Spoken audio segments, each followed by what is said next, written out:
Pour nous parler d'une image qui fait le tour de la toile. Ça va, Julia? Oui, je passe un peu. Elle est slalom entre les caméras. Et donc, au départ, Excusez-moi. il s'agit de balançoires, mais elles sont bien particulières. Oui, leur situation est extrêmement particulière. Regardez, elles sont placées à la frontière mexicano-américaine.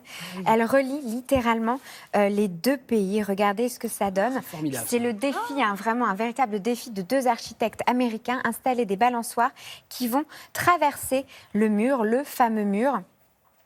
Qui est entre les deux pays. Les enfants peuvent jouer. Alors attendez, parce que là, J'ai vu arriver Sophie Le Saint.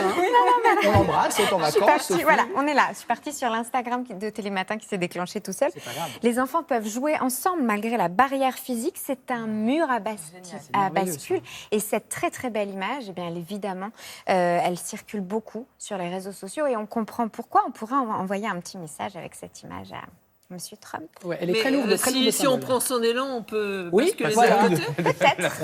On aurait pu peut-être imaginer ça en perforant le mur Oui. de Berlin et c'est Ouais. vous passez de l'autre côté.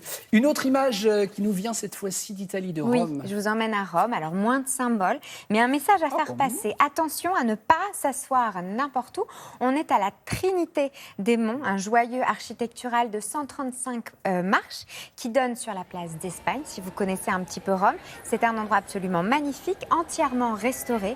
Les marches sont très belles, elles sont propres, elles sont blanches. Si vous y posez votre séant, vous exposez à plus de 400 € d'amende. Oula. C'est extrêmement Il y a du fric surveillé. à ramasser là. Extrêmement surveillé par les policiers. Personne ne doit s'y asseoir, on ne doit pas non plus manger, ni évidemment s'allonger. Et c'est surveillé. Et du coup, les touristes réagissent énormément sur Internet parce qu'ils veulent s'asseoir et qu'ils se font prendre. Et du coup, on en parle aussi beaucoup sur les réseaux. Mais on comprend parce que les taches de vin, les taches de nourriture, les taches de n'importe quoi sur ces marches qui ont un grand âge et une histoire et qui viennent d'être restaurées, il faut faire attention au patrimoine et le respecter. On sait que les touristes, Oui, quel que parfois, soit le pays, ne sont ouais. pas toujours Et puis très on respectueux. connaît ça à Montmartre, à Paris, on ne peut plus passer, Voilà. tout simplement. On ne peut plus passer. Et on peut comme s'asseoir sur les marches du Ah, Sacré-Cœur. on a le droit en France, évidemment, mais parce qu'ils sont parfois, assis, on peut si plus vous passer. habitez au milieu des escaliers de Montmartre, vous avez pardon. Eh oui. C'est assez terrible. Merci beaucoup, Julia. Remarque judicieuse de Fred. Allez. Toujours. C'est vrai. Dites donc, c'est votre fête aujourd'hui, hein, mais vous méritez.